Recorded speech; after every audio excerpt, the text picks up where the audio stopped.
Bismillahirrahmanirrahim, em nome de Deus, o Clemente, o Misericordioso.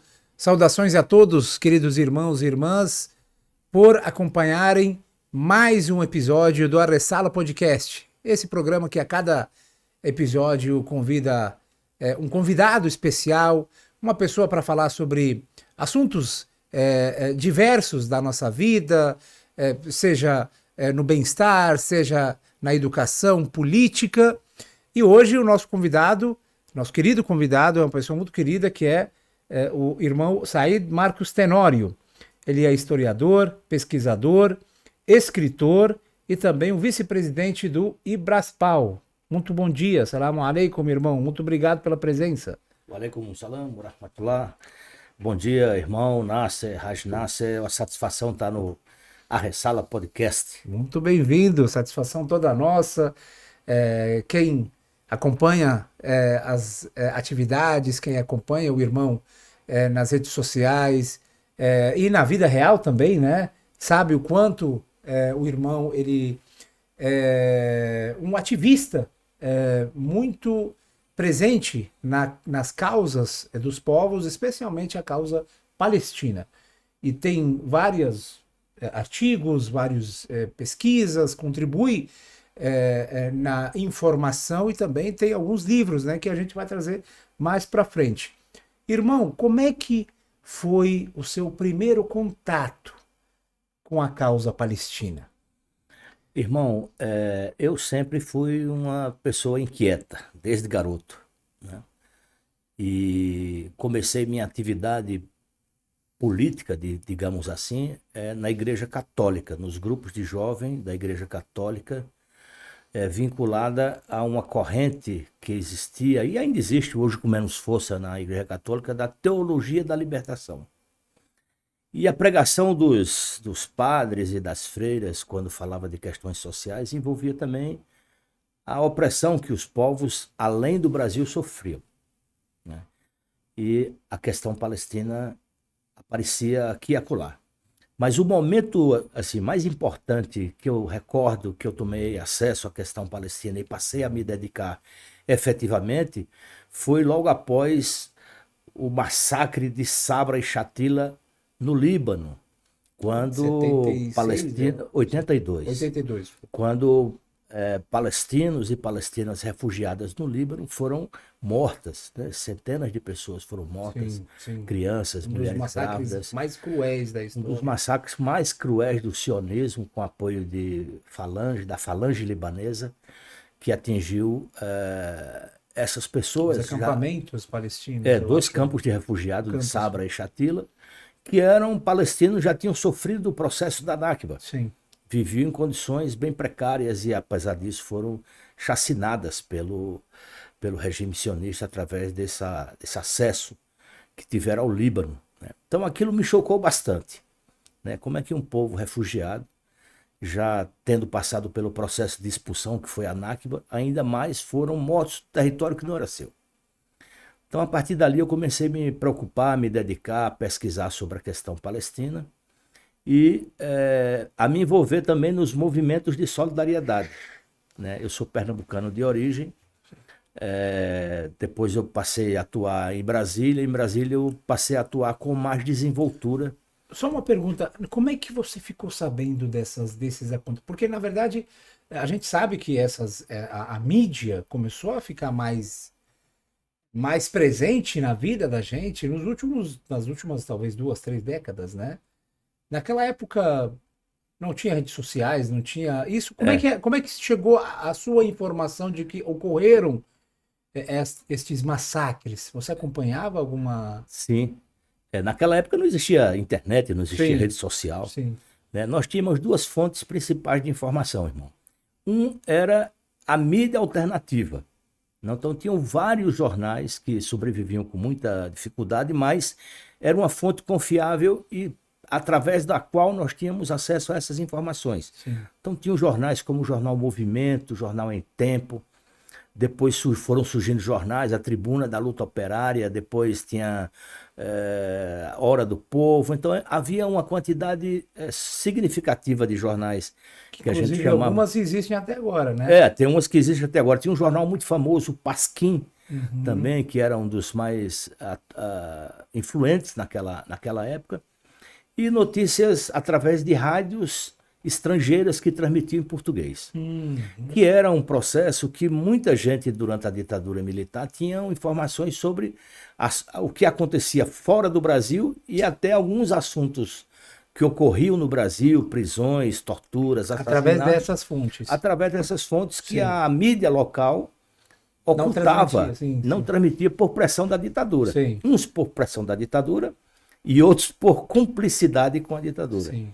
Então, a minha fonte de informação era principalmente o jornal Movimento, que era um jornal que eu ajudava a vender, porque era uma mídia que as pessoas ajudavam a vender. Depois, no jornal Tribuna Operária, além de ajudar a participar, eu também escrevia para o jornal, já naquela época. Isso nos anos 82? Nos inícios dos anos 80. No início dos anos 80, você tinha quantos anos, mais ou menos? Aqui? Eu tinha 17 anos. Nossa, adolescente ainda. Aliás, em 82 eu já tinha 21 anos. Ah, 21. Tá. Mas isso também, irmão, reforça a tese de que desde cedo a pessoa deve ter uma certa conscientização política. A pessoa tem que saber, entender o que está acontecendo ao seu redor, né? Eu penso como você, Nasser. Inclusive, hoje em dia, com o advento das redes sociais, que se tornaram as principais fontes de informação e até de formação e desinformação também, os jovens, adolescentes, eles não têm mais acesso nem preocupação àquelas preocupações sobre a política, sobre as dificuldades de vida do povo, as lutas que ocorriam, que ocorrem ainda hoje no mundo inteiro, porque as redes sociais muitas vezes são direcionadas, sim, para o lazer, para a distração, e intencionalmente desviar essas pessoas desse curso de informações. Sim, ao mesmo tempo que existe isso, também tem o outro lado, né, que as redes sociais informam também, tem as páginas, tem os grupos, né, que fazem questão de divulgar. No entanto, as redes sociais é um mundo tão bagunçado, né, cheio, que tenta, de qualquer maneira, tirar sua atenção, seu foco, né? Não, exatamente, você tem razão. As redes sociais, ao mesmo tempo que priorizam o lazer, a diversão, etc., há também aqueles perfis das redes sociais que furam a bolha. Exatamente. Trazendo as informações que você não vê nas grandes TVs, nas rádios e tal. E aí a gente tem que escolher, né? A gente tem que seguir como você fez, de acompanhar os jornais naquela época, de considerar algumas, né, como a fonte da sua informação. E aí você teve contato teve conhecimento, né, da causa palestina. Exatamente. Através dessa mídia, né, do jornal Movimento e da Tribuna da Luta Operária, eu tive informação sobre esse massacre, como tive informação sobre outros acontecimentos históricos para aquela época muito importantes, e aquilo ali foi me despertando muito interesse por aquela região do mundo onde havia esse tipo de confrontos, enfrentamentos e lutas de resistência, né, que me fizeram dedicar esse meu trabalho de pesquisa, principalmente voltado para estes acontecimentos dessa região da Ásia Ocidental, que a gente conhece como Oriente Médio, né? Palestina, Irã, a luta de resistência no Líbano, no norte da África. Então eu fui ao longo do tempo desenvolvendo estudos e pesquisas e passei a escrever também as minhas impressões sobre essas lutas de resistência nessa região do mundo. Perfeito. E aí, de lá para cá, começaram as suas atividades. Sempre muito presente, sempre se informando, pesquisando. Você chegou até a viajar para o Oriente Médio também, né? Algumas vezes. Eu fiz várias viagens ao Oriente Médio. Na verdade, foi uma viagem de pesquisa de campo também, né? Que a gente chama, né? Exatamente. Por exemplo, para finalizar o meu livro sobre a questão palestina, sim. Além de eu conversar com pessoas através de e-mail, pessoas aqui no Brasil, pessoalmente, eu também fiz uma viagem à Palestina E lá tive contato com várias pessoas que puderam me esclarecer muitos temas que eu queria entender sobre a questão palestina. Além disso, também visitei o Líbano, onde conversei com libaneses e palestinos que viviam no Líbano e que tinham passado pelo processo de Nakba e da resistência também contra a ocupação israelense.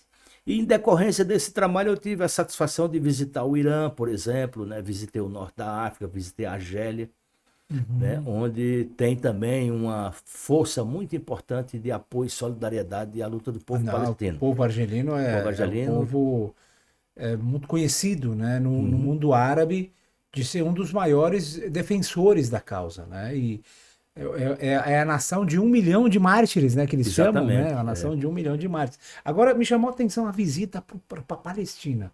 Conta um pouquinho mais pra gente, como é que foi essa viagem? Quantos dias você ficou? O que você viu? Eu fiquei 15 dias na Palestina, né? No ano de 2018. A minha ida oficial era para participar de um evento de uma organização vinculada à Igreja Ortodoxa grega, né, por questão de direitos humanos. Esse era um convite oficial que eu tinha, né? Mas, na verdade, a minha entrada na Palestina ocupada me levaria a esses acessos, a essas pessoas, os lugares que eu visitei. E eu saí do Brasil certo de que seria vetado no aeroporto de Tel Aviv. Eu saí daqui, o irmão Ahmed Sherrada, presidente do Ibraspal, foi quem facilitou estes contatos e essa viagem. E eu disse, irmão, se eu entrar, vai ser ótimo, porque eu concluo o meu trabalho. Se eu for barrado, eu for deportado, eu vou fazer um bafafá. Né? Que um pesquisador, um historiador, não pode entrar na Palestina para ver a realidade da vida do povo sobre o apartheid israelense. E vou produzir textos e artigos. E, para minha surpresa, eu consegui entrar. Né? Não sei o que houve, se os sistemas de inteligência falharam em relação à minha pessoa, mas eu entrei. Mas eu fiquei ali umas 3 horas numa sala de vidro que tem no aeroporto de Tel Aviv. Então eles te interrogaram, né? Me interrogaram. Não interrogaram como interrogaram outras pessoas. Tá. Eu fui interrogado no guichê da imigração. O que chamou a atenção deles? Eles perguntaram o que eu ia fazer, aquelas perguntas tradicionais, o que você vem fazer? Eu disse, não, eu sou cristão. Na época você não era muçulmano. Não, eu era muçulmano. Sim. Eu já era muçulmano, mas eu precisava de ter meus disfarces. Né? Sim. Eu disse que era cristão, porque como eu ia para Belém, eu tinha uma reserva de hotel em Belém, eu disse, não, eu sou cristão, eu vou a Belém visitar a cidade sagrada. Eu vou participar do evento. Não falei do evento. Né? Eu tinha um convite, mas eu fui orientado a manter reserva em relação ao evento. Tá. Né? E aí pergunta assim, e por que você vai ficar 15 dias e só tem reserva de 3 dias de hotel? Aí eu disse, não é porque depois eu vou procurar uma agência de viagem que eu quero conhecer Israel. Eu preciso conhecer Israel, conhecer Jerusalém, etc. Né? Eu falava sempre um discurso que parecia aceitável como um turista para eles. Né? Eu não falava de Palestina, não falava palavras em árabe. Né? Eu chamava sempre de Israel. Você sabe que até de um simples mapa eles têm um certo receio, né? De um simples nome, você falar Palestina, isso já incomoda eles. A gente entrevistou o nosso querido amigo Tiago Ávila, né? Uma grande saudação para ele também. E ele foi preso, né? Por alguns dias, né? Quando ele chegou com a flotilha, né? Ele foi capturado, ele foi capturado, foi sequestrado. Ele ficou alguns dias lá, né? Com eles. E ele falou que ele tinha um colar, que ele tinha recebido de presente de uma criança palestina, colarzinho com mapa. Eles simplesmente tiraram aquele colar dele, sabe? Um colar, né? E perguntaram para ele, o que é isso aqui? Ele falou, Palestina. Ele falou, não. Eles falaram, não, isso não é Palestina, é Israel. Coloque isso na cabeça. Então, qualquer detalhe incomoda eles. Né? Eu conhecia diversas pessoas, professora Berenice Bento, da Universidade de Brasília, sim, a minha querida amiga Silva Grando, de Santa Catarina, que passaram por essas agruras do interrogatório. Sim, né? Sim. Então disseram, não leva nada que remeta à Palestina. Limpa teu celular de fotos, de símbolos, porque se eles resolverem olhar o seu celular, você pode ser deportado imediatamente e tal, ou sofrer algum tipo de represália. Ou seja, em um país que declara como ser a única democracia do Oriente Médio, onde tem liberdade, onde tem. Não é bem assim, né? Não. Eu percebi o apartheid israelense no momento que eu desembarquei em Tel Aviv. Claro que eu já tinha esse conhecimento que existia e como existe até hoje, de forma mais cruel, aliás, Sim. hoje em dia, né? Mas eu fui ver como era o apartheid, como vivem os israelenses, os colonos ocupantes e como vive o povo originário. Nossa. As rodovias, as ruas, as cidades, as vilas, né? Os veículos dos palestinos que não podem trafegar em todas as vias, né, dos territórios ocupados, a placa que tem cor diferente, o documento de identificação que é diferente. Por exemplo, teve um irmão que mora nos arredores de Ramala e tem parentes em Brasília e me hospedou por alguns dias. Ele só podia ficar comigo nas ruas até 18 horas. Assim, nas ruas, por exemplo, nós estávamos em Jerusalém, num dos dias que nós fomos rezar na mesquita de Al-Aqsa, e quando deu 6 horas ele ficou agoniado, disse, irmão, precisamos ir embora, senão eu vou ter problemas. Já o filho dele, que havia nascido como israelense, né, tinha documentos de israelense originário, ele podia ficar até mais tarde, etc. Ou seja, nos mínimos detalhes, até mesmo na simples movimentação, eventos, para onde vai, de onde vem, quais rodovias. Acredito que talvez até no sistema civil, sei lá, trabalho deve ter restrições. Tem. Os palestinos árabes, eles têm muitas restrições em Israel, né? Principalmente a partir de 2018, quando eles aprovaram a Lei Geral do Estado-nação do povo judeu. Porque Israel é o único país do mundo que não tem constituição nem tem fronteiras definidas. Meu Deus. O Brasil, os Estados Unidos, o Reino Unido, todo mundo tem constituição, menos Israel. Eles são Como é que geridos, funciona esse Estado sem Constituição? É só emendas? eles vão fazendo leis de acordo com a necessidade. E as leis principais, mais fortes, são essas leis gerais, que regulam sobre tudo. Essa lei geral do Estado-nação do povo judeu fala de casamento, de nascimento, proíbe o casamento de israelense com árabes, estabelece condições de trabalho. Os árabes recebem salário menor do que os israelenses. Tudo isso Né? nessa lei. Tudo isso nessa lei, que é a lei que consolida o apartheid israelense. Como eles não têm uma Constituição, que a Constituição seria para todos, a Constituição de um país ela não pode estabelecer cidadão de primeira categoria, segunda, terceira, terceira categoria. Eles fazem essas leis geralmente para punir, para criar dificuldades, para tomar territórios e para impedir a construção de casas, por exemplo. Muitos palestinos árabes constroem casas e os caras vão lá e derrubam, alegando que não tinha um determinado nível de autorização para que possa construir.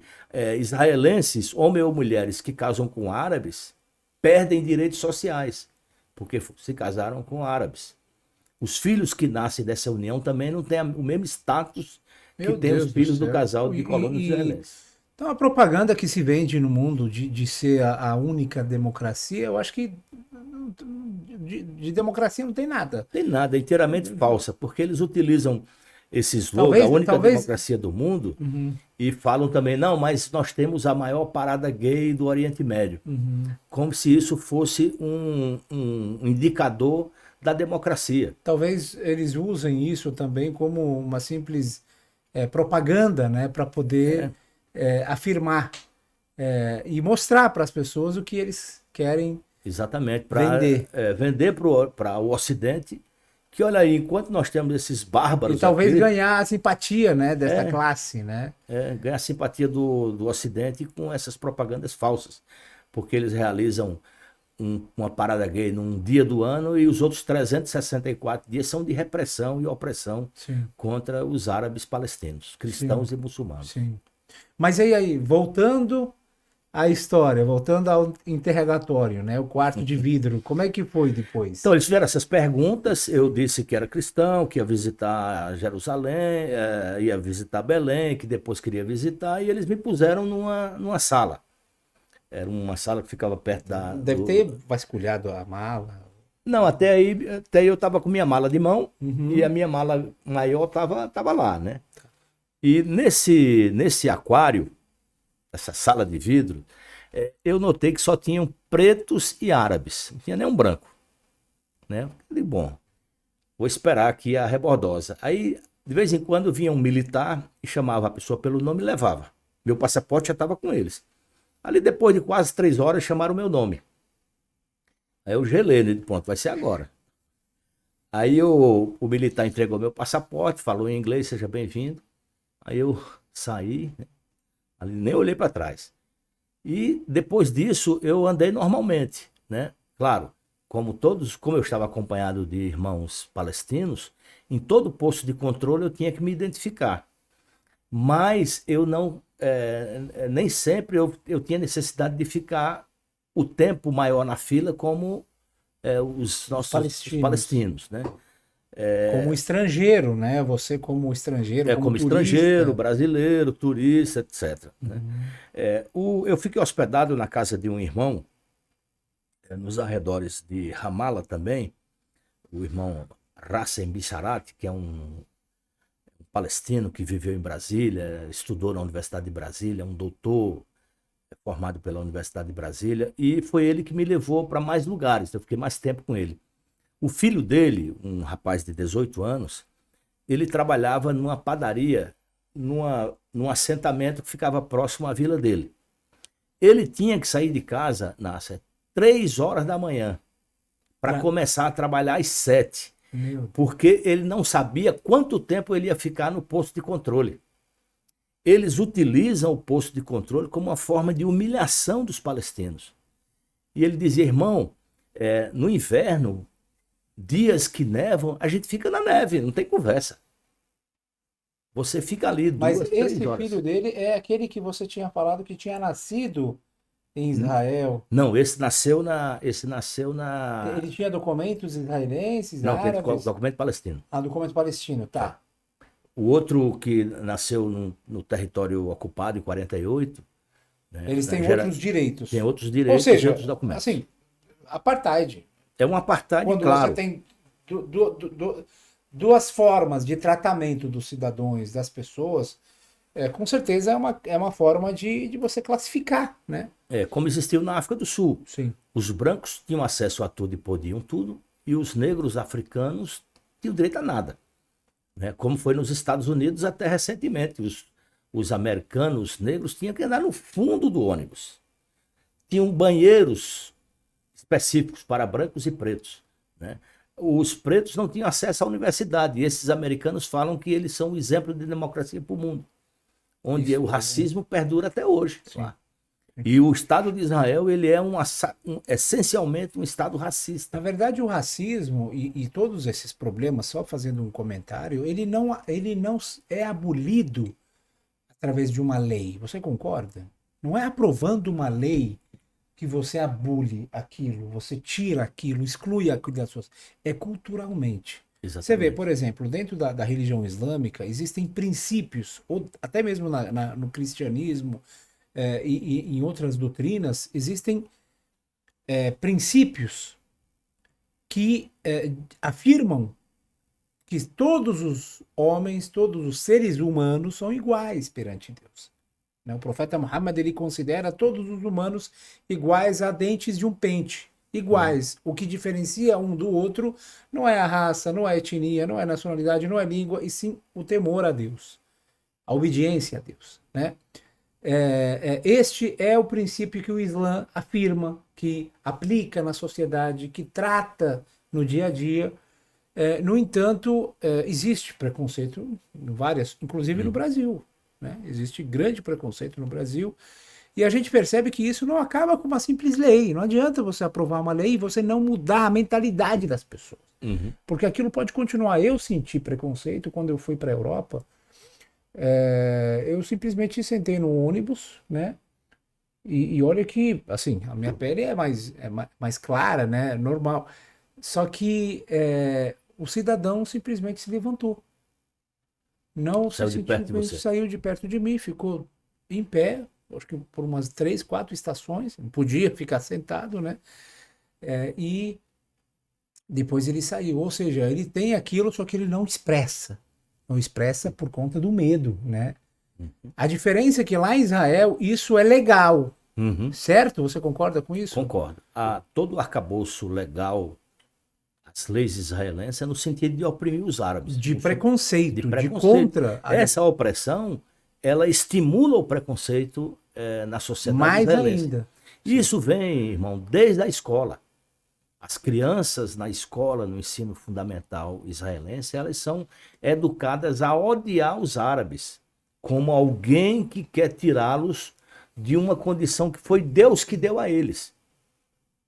Então, eles são os escolhidos, aquela terra lhes pertence, aquela só não, toda aquela terra lhes pertence. O grande Israel, O grande Israel, que inclui Líbano, Síria, inclui o Líbano, a uma parte Síria, da- uma parte da Jordânia, uma Jordânia. parte do Iraque, uma parte do Egito, da Arábia Saudita. da Arábia Saudita e uma parte do Egito. Sim. Né? E esses árabes querem nos tomar umas terras, as nossas terras. Né? E eles são os gentios, eles não são Não é- criaturas de Deus. Não é à toa que esses dias eu vi um vídeo de crianças, moleque, sabe? Crianças de 10, 12 anos devem ter talvez, e falando com grosseria, intimidando as senhoras palestinas, idosos palestinos, né? Olha só que educação, que raiva, que moral, né? E agora nasce nesse processo de genocídio que está acontecendo em Gaza eles matam com bombas, com tiros, com todas as formas. E agora estão matando de fome. Na Cisjordânia, os colonos eles estão fazendo uma segunda Nakba, né? Ou intensificando a Nakba que já é permanente. Porque o roubo de casas e de terras e a expulsão de palestinos não parou desde 48. Todos os dias a gente vê. Agora está mais intensa. E essas cenas de colonos invadindo a casa, espancando homens e mulheres idosos. Roubando ovelhas, roubando gado, expulsando das casas, com uma violência extrema. É decorrência exatamente dessa formação. Desse processo. Na verdade, é tudo um processo. É um processo. Que vem sendo criado há anos, e este que a gente está vendo hoje é o resultado. Exatamente. Desse processo. É o resultado desse processo que vai criando essa cultura de ódio Sim. contra um povo originário daquelas terras. Sim. Né? Porque esses colonos, é sabido, a maioria deles, a grande maioria deles, veio da Europa, do leste europeu, Sim. no processo da Segunda Guerra Mundial, sobretudo, e foram acolhidos de braços abertos pelos palestinos, Sim. Né, como vítimas de um processo de perseguição, de extermínio que o povo palestino passa hoje por conta dos descendentes desses que foram acolhidos. Há anos passa. Anos. E agora mais de intenso 70 ainda. anos. Sim, 77 anos. Voltando à história, aí você foi se hospedar na casa. Eu me hospedei na casa de 2 amigos libaneses, né? Palestinos. Libaneses não, desculpa, palestinos. Sim. Na casa do Raça e sua família, que me acolheu lá por mais de uma semana, a casa do Ali, o irmão Ali, que morava nos arredores de Ramallah. Então, através dele, eu pude conversar com outras pessoas que tinham sido vítimas do processo de Nakba e perseguição que ocorreu a partir de 1948. Né? Conversei também com várias pessoas sobre a cultura palestina, sobre o que os seus ancestrais falavam, o que sua avó falava, de como era passar a Palestina, no passado. A Palestina foi um país de uma cultura, de um avanço antes da ocupação israelense único. Né? Exatamente. A Palestina é um país milenar, como todos sabemos, e também a gente vê isso pelos documentários e fotos que eles foram, em muitas ocasiões, os primeiros a terem, por exemplo, uma aviação local, né? Sim. Enfim, várias questões aí na questão da medicina, até mesmo a educação, várias áreas, eles lideravam, né? A Palestina era uma terra de uma cultura e de uma ciência florescente. Sim. Né, que exportou para todo o mundo esse conhecimento. Sim. Né, do seu povo, um povo milenar. Né? O meu irmão Rassen me levou para conhecer Jericó. Ele tem uma filha que mora no campo de refugiados em Jericó. E ele disse: irmão, vou lhe levar para visitar a cidade mais antiga do mundo. Vamos lá. E aí visitamos e tal, e ele me levou num local, do lado tem um centro cultural de Jericó, foi ofertado pelos russos, e tinha uma árvore imensa. E ele disse, olha, essa árvore aqui foi onde Jesus fez o milagre do cego. Meu Deus. É uma árvore que está preservada até hoje, né? 2000 anos e essa árvore está lá em Jericó. Né? Meu E Deus. me falou bastante de Jericó, a cidade mais antiga do mundo, né? Me levou para visitar ruínas históricas e sempre dizia, você vê, ó, essa história, essa arqueologia pertence aos palestinos, não tem como você apagar a história. Mas os israelenses insistem em querer tomar essas áreas aqui para justificar ou falsear uma história que não lhes Na pertence. verdade, eles estão roubando tudo. Estão roubando tudo. Além da terra, roubam a história, eles roubam a arqueologia, alegando que pertence a um ancestral judeu ou não sei o que, tal, isso, aquilo. E até mesmo a culinária. A culinária. As culinárias, A sabe? roupa, a moda palestina. A moda árabe, porque na verdade é um povo que ele não tem nenhuma civilização, não tem nenhuma história, né? Israel este Estado, ele é recente, né? Ou seja, tudo é tomado, tudo é roubado. Eu tenho uma frase, né, de um comentarista, né, comediante palestino, norte-americano, que ele fala o seguinte: bem-vindo a Israel, a terra dos mares lindos, a terra das frutas deliciosas, a terra da história, a terra da arqueologia, e tudo isso é roubado. Ele fala isso. Falou a verdade. Então a gente percebe que essa imagem falsa que eles transmitem para o mundo, que vendem até mesmo pacotes de turismo, tudo isso não lhe pertence, né? Tudo é roubado. Eu acho que o povo palestino, a partir do momento que essa vitória acontecer, né, contra este Estado sionista, e acontecerá, tem que entrar, tem que ter uma indenização. Exatamente. Muito Além da reparação forte. histórica, Além da reparação histórica, eles merecem uma indenização merece uma por indenização. todos esses danos que causaram por anos e roubaram, enfim, roubaram sua história, suas terras, mataram vidas, né? Nada vai compensar essas milhares de Eles vidas. insistem, e você falou bem essa questão do mapa que o Tiago tinha um Sim, pingente no pescoço, eles insistem em que o mapa da Palestina lhes pertence. Né? Você, né, por exemplo, você vai no Google, procura Palestina, não existe a Palestina. O Google apagou a Palestina da sua busca e apresenta o mapa de Israel. E você encontra mapas anterior a 1948 até o ano 480 a.C. sim. O mapa de Homero das viagens que ele fez pela Ásia, pelo Oriente Médio, está na Palestina. Sim. Israel, E isso está no seu livro também, tá, né? esse mapa, a Grande reprodução maioria. desse mapa está nesse livro. Grande maioria dessas informações que estamos lendo, gente, que estamos falando aqui, são coisas que estão aqui no livro, né? Sim, pode continuar, desculpa. E essa falseação, esse falseamento da história, é uma coisa que eles agem com muita intensidade para convencer o mundo de que eles são, por exemplo, os israelitas da Bíblia. E que esse Israel que existe hoje na forma de Estado era o Israel da Bíblia, quando não é. Israel da Bíblia não era um território, você sabe muito melhor do que eu, que não era um território Sim. físico, um Estado constituído. Né? E em toda a história milenar da Palestina, histórica, da cidade de Jerusalém, Davi e Salomão Sim. governaram Jerusalém por 39 anos. Uhum. 39 anos foi o tempo que os judeus governaram Jerusalém. Só por 39 anos. 39 anos Sim. nos reinos de Davi Não, e assim, e Salomão. antes de continuar, esse é o mapa, né? Esse é o mapa de Homero. Esse é tá o mapa de publicado- Homero, que é 400 anos antes. É 450 anos antes de Cristo. Tá vendo? Aqui, ó.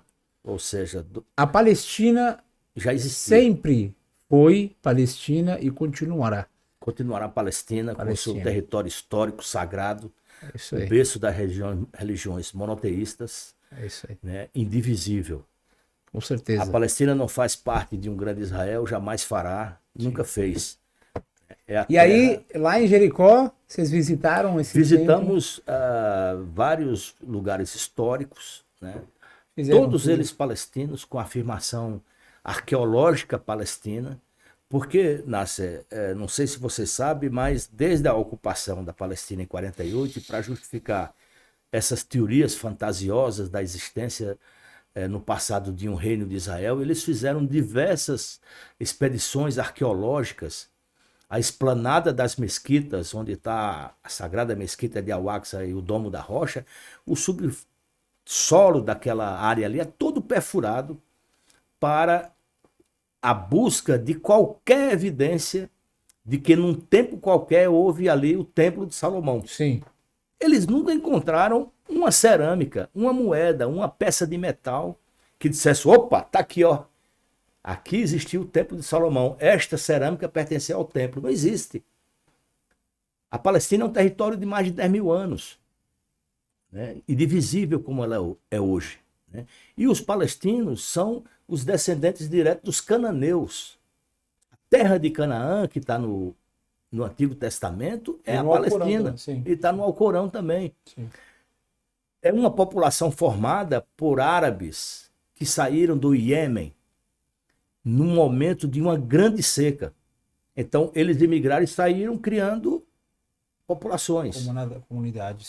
comunidades, até chegar na Palestina, que era a terra mais virtuosa, Sim, com as melhores terras, com sim, muitas sim, fontes de sim. água. E ali É lindo. se. A Palestina, a gente entrevistou a nossa querida irmã Soraya, ativista, né? Soraya Mislé.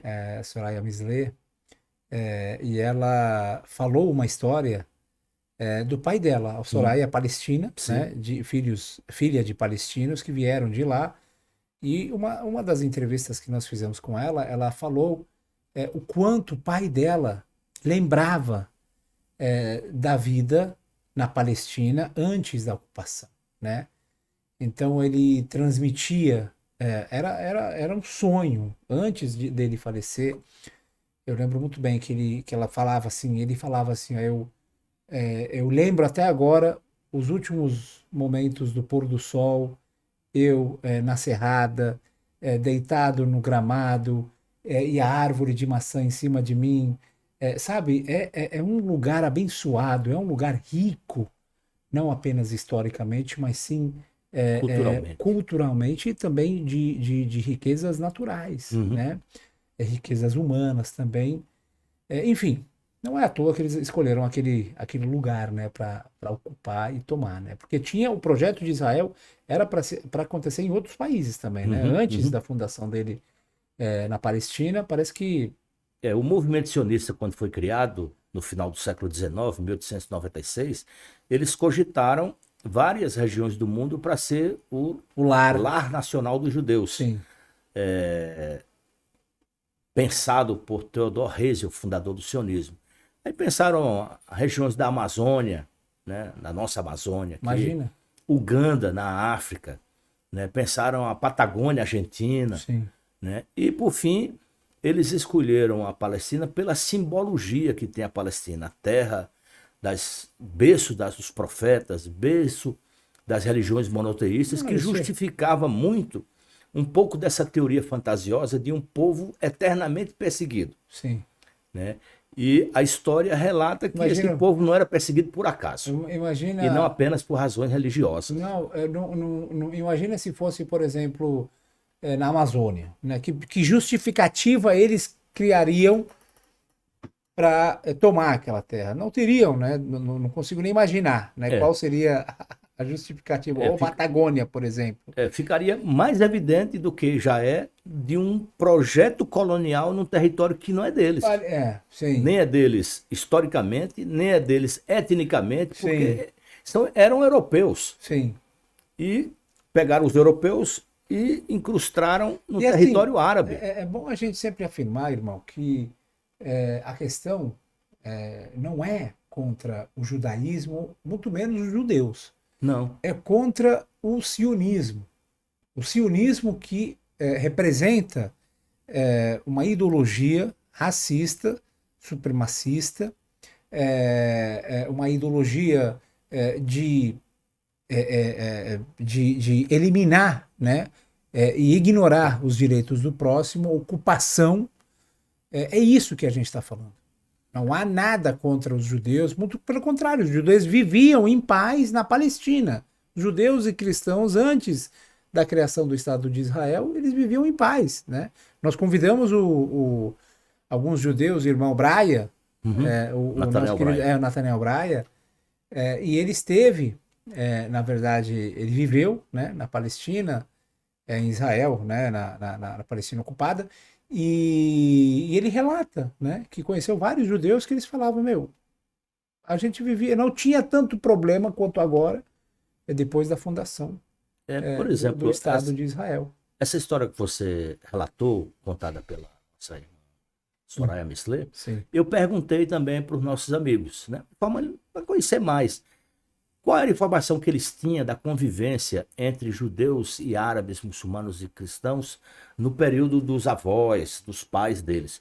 E eles relatavam exatamente isso. Não, era uma vivência normal. Pacífica. Pacífica. Eles vinham na nossa casa, a gente ia na casa deles, eles nos convidavam para a nossa festa, a gente convidava para as festas deles. No Ramadã, na quebra do jejum, eles vinham participar conosco. E hoje em dia você não pode sair na rua nem no Ramadã. Tem inúmeras imagens na internet, qualquer pessoa pode pesquisar e ver vídeos e fotos das invasões intencionais que eles fazem, os sionistas, contra a mesquita de Al-Aqsa na hora da oração.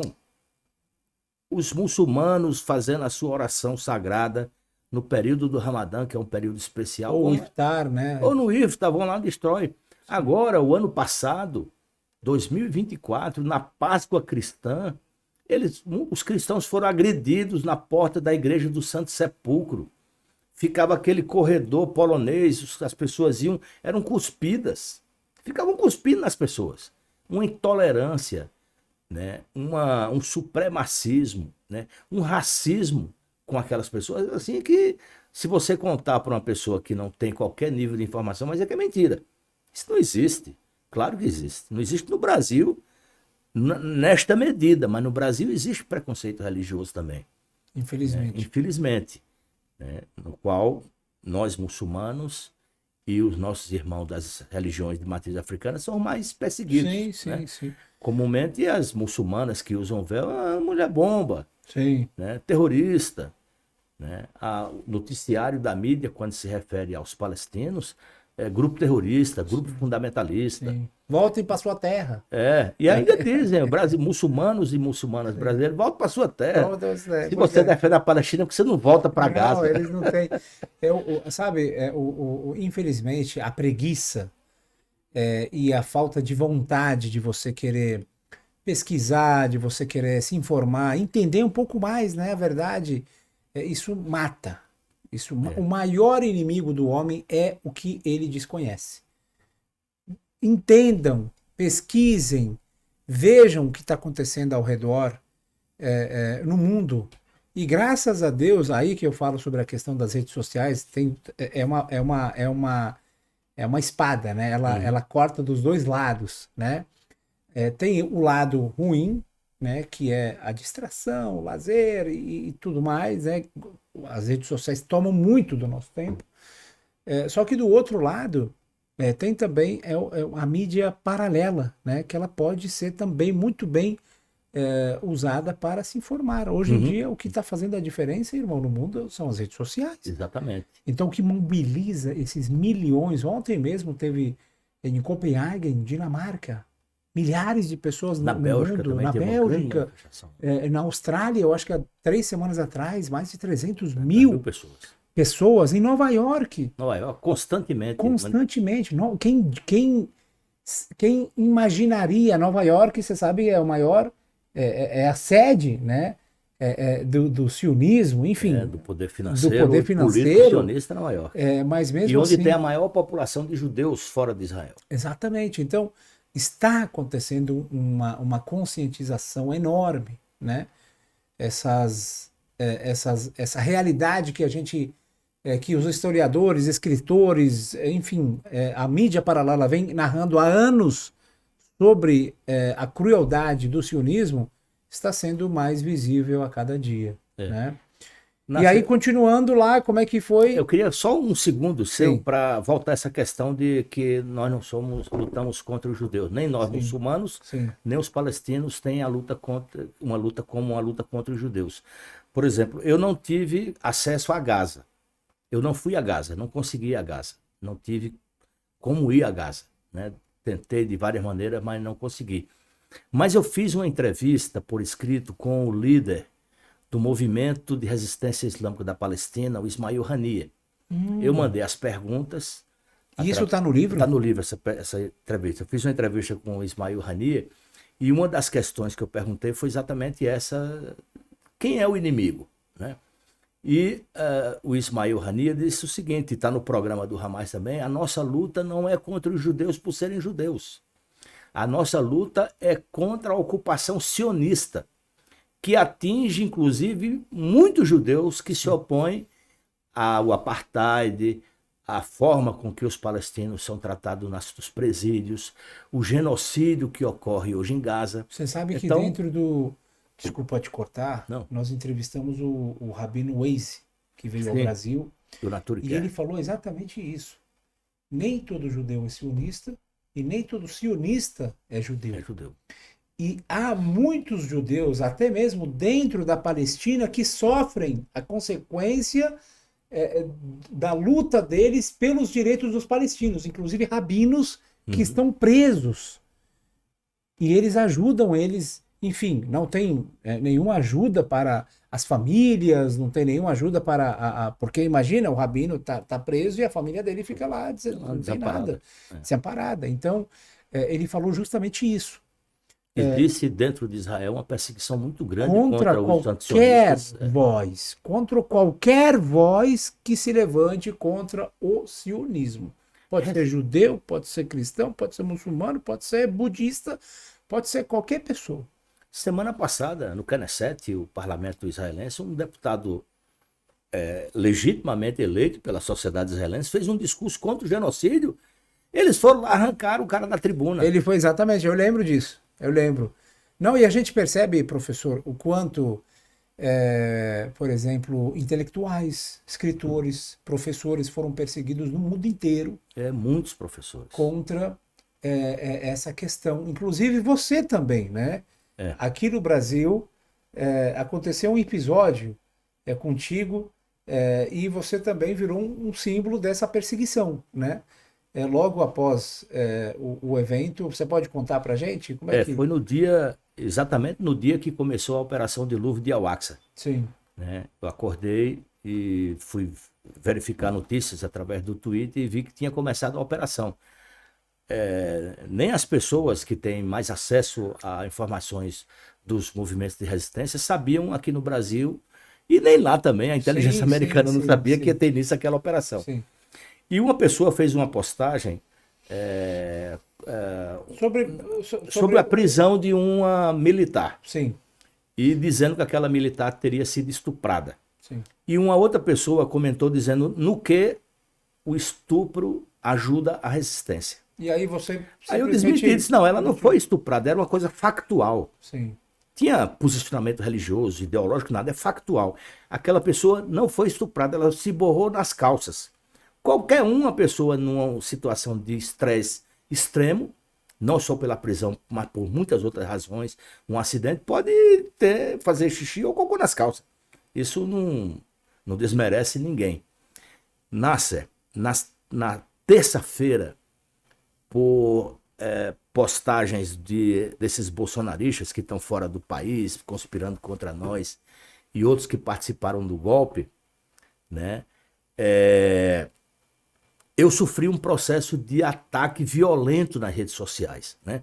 Fiquei conhecido como o cara que debochou de uma mulher israelense que tinha sido estuprada pelos terroristas do Hamas, né?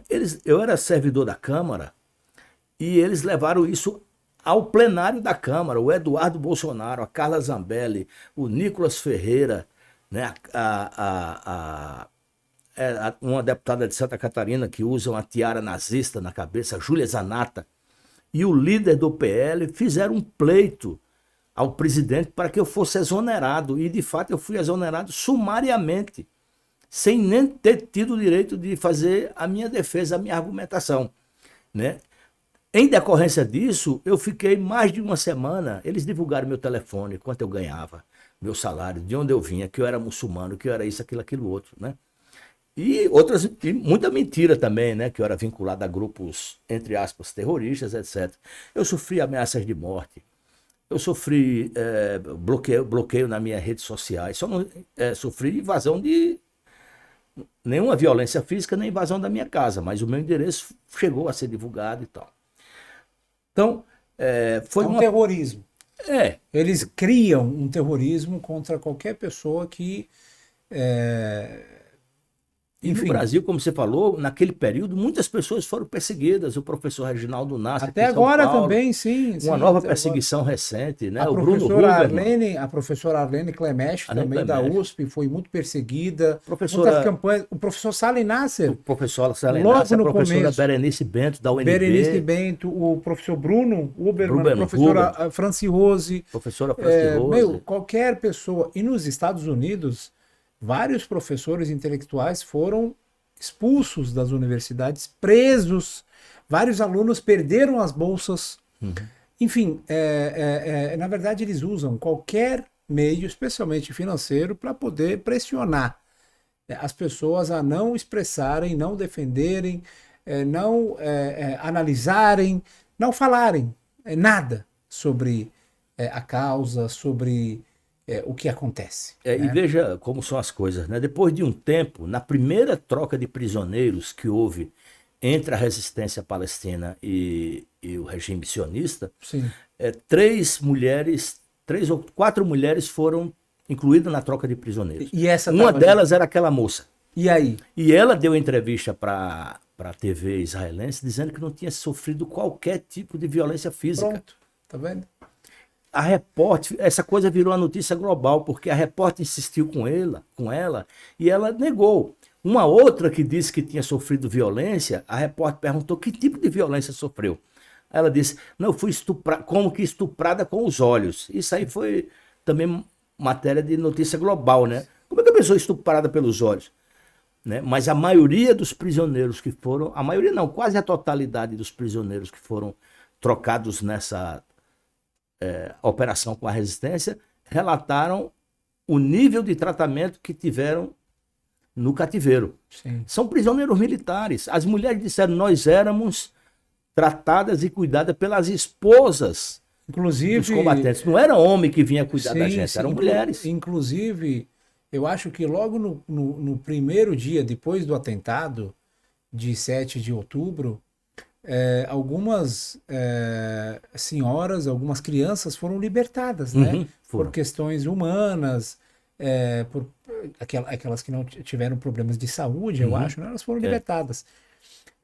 E a gente vê isso que você está falando, irmão, a gente percebe quando aconteceu aquele primeiro acordo de troca de prisioneiros, aquelas cenas que repercutiram no mundo, de inclusive um dos prisioneiros israelenses beijando a testa de um soldado da resistência, né? Ou aquelas prisioneiras que, enfim, estavam naquele momento felizes, com certeza, por estarem sendo libertadas também, porque é um sofrimento. Imagina uma pessoa estar num campo de guerra, sem contar que Israel ataca sem dó, sem programa, sem objetividade. A qualquer momento, os ataques israelenses podem cair em cima de prisioneiros israelenses e morrerem, como aconteceu. Né? Várias mortes aconteceram entre os prisioneiros israelenses por consequência dos ataques israelenses. Né? Então é uma felicidade também para eles, mas nada realmente alivia, né, a dor, né, dos palestinos que vêm sofrendo há anos aquele bloqueio, aquele São tratamento, 15 né? anos de bloqueio da faixa de Gaza, bloqueio rigoroso, né? 77 anos de ocupação. Então, o que está acontecendo de opressão contra o povo palestino de Gaza e na Cisjordânia não começou em 7 de outubro. São 77 anos de opressão. E você falou, Nássio, essa coisa da Israel matando seus próprios prisioneiros através dos bombardeios indiscriminados. Israel tem um protocolo chamado Protocolo Hannibal. Que esse protocolo Hannibal, ele prefere matar o seu militar do que permitir que ele seja transformado em prisioneiro de guerra. Meu Deus. Porque ele sabe que um prisioneiro de guerra israelense ele pode valer 1000 prisioneiros palestinos, porque hoje nos cárceres israelenses tem mais de 18 mil palestinos presos. Então, se for trocar um por um, tem como. Existe agora, eu creio que 85 prisioneiros de guerra israelense com a resistência. Então, por exemplo, o mundo inteiro foi bombardeado com a notícia de que a resistência palestina tinha matado 1.500 jovens que participavam de um show pela paz, etc. Uma rave, até o DJ era brasileiro, o pai de um brasileiro, etc. Né? E o que ficamos sabendo dias após, através de uma investigação da própria mídia israelense, é que quem matou aquelas pessoas foram eles. O jornal Haaretz divulgou Eu ouvi uma vídeos. Notícia na BBC, eu acho. O jornal Haaretz foi o autor dessa reportagem, inclusive com imagens gravadas pelos helicópteros Apache de Israel. Quando começou aquela guerra ali, a ocupação dos postos militares, porque a resistência não invadiu nenhuma residência. Foram só 8 postos militares que foram invadidos e destruídos e capturados os prisioneiros. Um ou outro aqui houve captura de civis. A festa era nos arredores, não era ali. Né? Então, a notícia que correu depois que a resistência destruiu as torres de comunicação é que os terroristas, entre aspas, estavam invadindo Israel. E criou pânico naquelas pessoas. E Israel não sabia quem era do Hamas, quem era da Jihad Islâmica. E foi metendo bala em todo mundo. E foi metendo bala. Sim. Eles têm vídeos do jornal Haaretz. E isso é um protocolo dentro do exército israelense. Chama-se o protocolo Hannibal. Sim. Você não pode permitir que seu soldado, mesmo ferido, seja transformado em refém, em prisioneiro de guerra. Então a gente pode afirmar, não tem uma informação concreta, né? Mas com certeza muitas dessas mortes devem ter sido provocadas pelo próprio exército israelense. Os jovens que estavam na rave, todos eles foram mortos pelo exército israelense, porque a resistência palestina visava os 8 postos de controle, os 8 quartéis. Todos os prisioneiros foram retirados dali, numa atitude assim inédita. Nenhum exército do mundo nunca usou parapente para atacar um outro exército, porque a resistência palestina não tem tanque de guerra, não tem avião, não tem helicóptero, então tem que criar.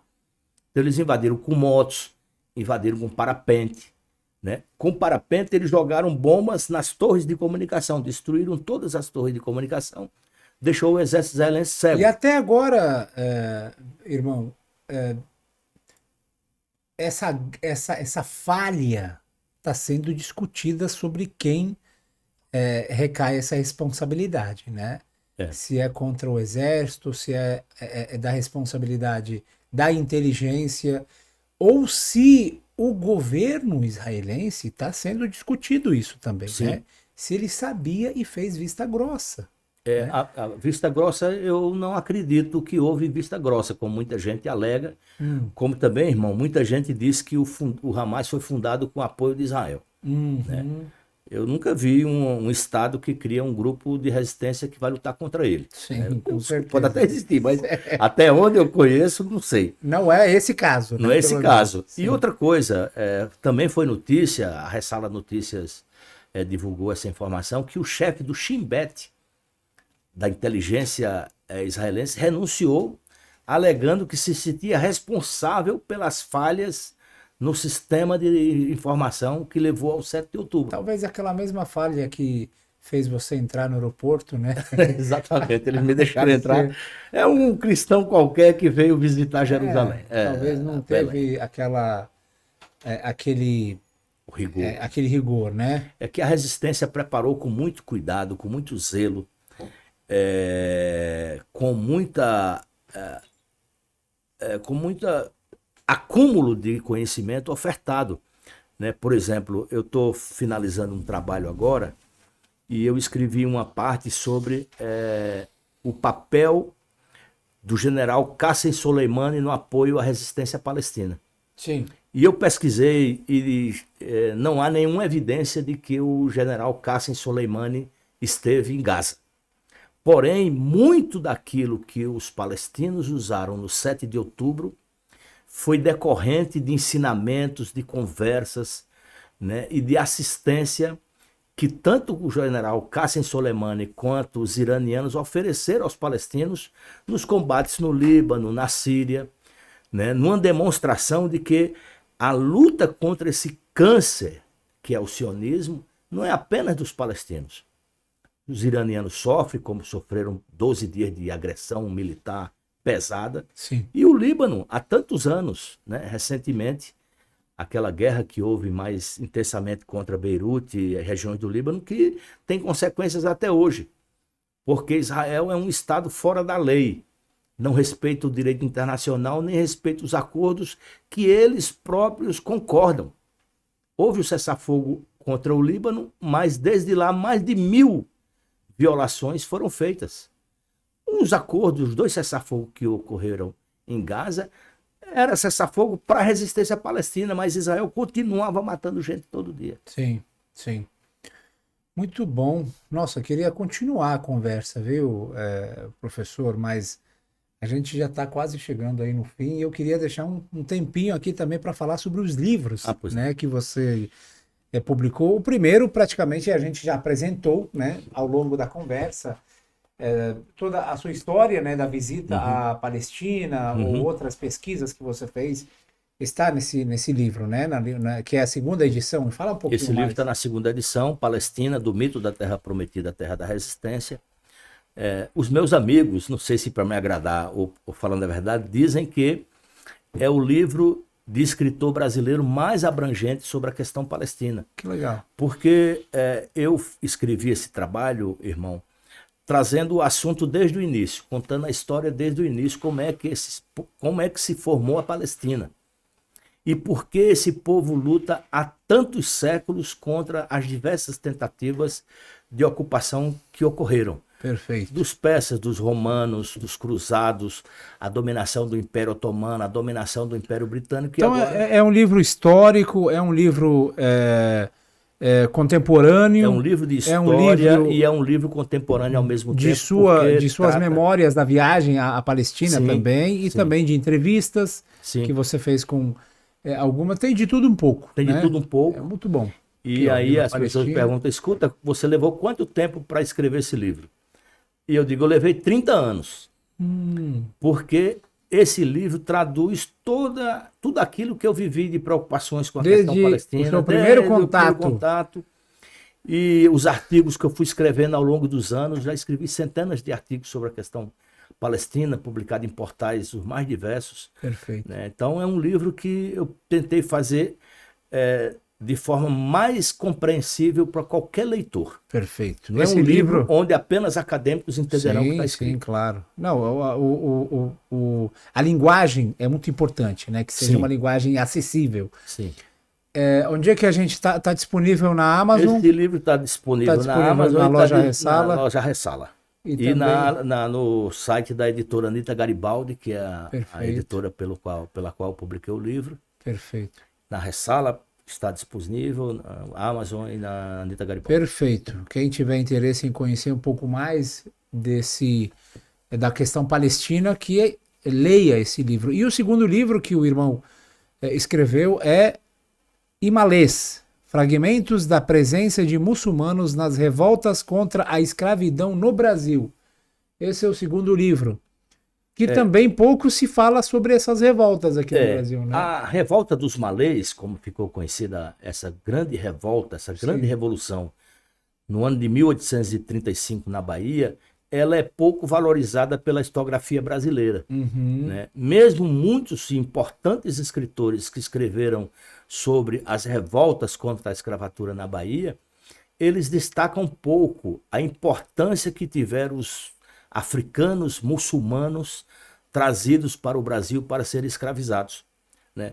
Porque não foi só uma revolta de africanos, homens e mulheres negros escravizados. Essa revolta existiu, sobretudo, pela liderança que os muçulmanos exerciam sobre o povo escravizado. Né? Todo o preparativo, as dezenas de revoltas que ocorreram anteriormente, elas sempre eram baseadas nos ditos do profeta, nos capítulos e nos trechos do Alcorão que falava contra as injustiças, contra a opressão e contra a escravidão. E para uma vida justa. Uma vida justa. E a igualdade, né? Na verdade, a escravidão ela é abolida no Islã há 1400 anos atrás. O profeta Muhammad foi um dos que mais libertou escravos, ou seja, ele comprava escravos e ele libertava, né? Sem ter apenas para lutar contra essa tradição que acontecia na época, né? E que todos sabemos que todo ser humano nasce livre. No entanto, a escravidão foi abolida no mundo há 200 anos, 300 anos, né? Mais ou menos para cá. No Brasil foi abolida não tão distante, mas ela continua até hoje. A gente vê aí, às vezes, o Ministério Público do Trabalho em fazendas, pessoas em situação análoga à escravidão. Sim, né? sim. E interessante, Nácia, esse recorte que eu faço dessa luta contra a escravatura no Brasil, sobretudo na Bahia, eu demonstro que nem todos os revoltosos eram muçulmanos. Mas uma das principais bandeiras da revolta era a liberdade religiosa. Porque no Brasil, naquele ano, a Constituição dizia que o catolicismo era a religião oficial. Sim. E as outras religiões não católicas eram perseguidas pela polícia. Meu Deus. Eram terreiros fechados, eram mesquitas fechadas, eram muçulmanos presos, eram bandistas, candomblecistas presos, e uma das bandeiras assumidas pelos muçulmanos naquela época, era a liberdade até religiosa, hoje, sim. É a liberdade religiosa. Sim, que é um princípio dentro do Islã. O Islã não força, o profeta Muhammad, não há relatos de que ele forçou alguém ou um povo a seguir o Islã. Ele convidava e essa pessoa seguiria com toda a sua vontade, né, sua própria escolha, né? E essa questão da intolerância religiosa, os muçulmanos, as pessoas ficam impressionadas quando a gente fala que tem igrejas, por exemplo, nos países muçulmanos, na Síria, no Líbano, na Palestina, tem igrejas, tem cristãos, né? Então, isso é uma coisa bem... É interessante essa coisa por exemplo, da resistência palestina, tanto a Jihad Islâmica quanto o Hamas. As pessoas pensam que são levadas a crer que são grupos fundamentalistas islâmicos. E nós sabemos de diversos cristãos que integram a resistência palestina. O principal pároco de Gaza, que era o padre Manuel Mussalem, ele sempre fazia discursos e participou, inclusive, de lives aqui no Brasil, defendendo a resistência palestina. Inclusive tem grupos, eu acho que a Frente de Libertação, Frente Popular para a Libertação da Palestina, ela é um grupo fundado é um grupo secular, né? É um grupo secular, sim, mais vinculado às forças da esquerda, sim, mas é secular. Sim. Tem pessoas... Não tem fundamentos religiosos nem islâmicos. Como tem o Hamas e a Jihad Islâmica, sim, embora ambos não tenham como rigor a entrada de pessoas apenas muçulmanas. Qualquer pessoa que... Hoje, a quantidade de combatentes que lutam no movimento de resistência islâmica é em torno de 40 mil pessoas. Nossa. 40 mil palestinos lutando sem receber nada em troca.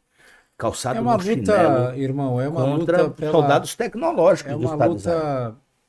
É uma luta pela dignidade, é uma luta pela vida, né? É uma luta pela existência, é uma luta pela pátria, e não é à toa que o palestino não desiste, não resiste. Ele podia muito bem, sobre essas condições, deixar a Palestina, deixar a faixa de Gaza, mas ele persiste, ele fica, e é isso, né? Uma resistência está presente em todos os lugares, né? Na escrita, na palavra, Uhum. na terra, não é apenas com a arma, né? Não, Até com a mesmo música, com a poesia, com com a poesia, pintura. com dança, com Isso. música, tudo. Muito bom. Nossa, se a gente ficasse aí falando, queria muito ter mais tempo aí, quem sabe numa Muito outra. agradável para mim. Foi muito bom para mim também. Espero que também para os queridos ouvintes. Você quer deixar uma mensagem final? Quer falar alguma coisa É, antes de irmos para o encerramento? o que eu quero dizer, Nasser, é reforçar que a luta de libertação da Palestina é hoje a causa mais justa de direitos humanos que nós, como pessoas que defendemos a justiça, a liberdade, os direitos dos povos, devemos abraçar. Nós não podemos deixar de falar da Palestina um dia que seja. Hoje, como todo mundo tem perfil nas redes sociais, que faça pelo menos uma postagem por dia defendendo o povo palestino. Porque a mídia global e os donos das redes sociais, eles são totalmente favoráveis ao genocídio. Eu ouço direto, e você ouve também, pessoas que dizem: eu fiz uma postagem sobre a Palestina e derrubaram minha conta, ou censuraram a minha postagem. Então é uma luta diária de cada um de nós. Então, devemos defender a Palestina, devemos defender as lutas justas dos povos por soberania e por direitos humanos. Eu acho que com isso nós estamos fazendo aquilo que nós temos de melhor, que é estender a mão ao nosso irmão oprimido. E ser a voz deles, aqueles que estão lá e não estão sendo ouvidos pelo mundo, nós devemos. Isso é um dever, isso é uma responsabilidade. E um verdadeiro muçulmano é aquele que se preocupa, pensa no seu irmão, pensa no oprimido como um todo. A gente sabe o quanto o profeta Muhammad recomendou a defesa do oprimido, defender o oprimido. Não defender o oprimido muçulmano, defender o oprimido xiita, não. Qualquer oprimido, qualquer injustiçado deve ser defendido. É um dever do muçulmano defender ele. Certo? Muito obrigado pela Muito mensagem. obrigado. Muito obrigado. Muito feliz de ter vindo aqui ao Ressala Podcast e espero poder ajudar de alguma maneira a elucidar alguns temas que sejam importantes para a audiência do podcast. A alegria foi toda nossa em recebê-lo. Obrigado por aceitar o nosso convite e obrigado a todos vocês, queridos irmãos e irmãs, por acompanhar o nosso programa.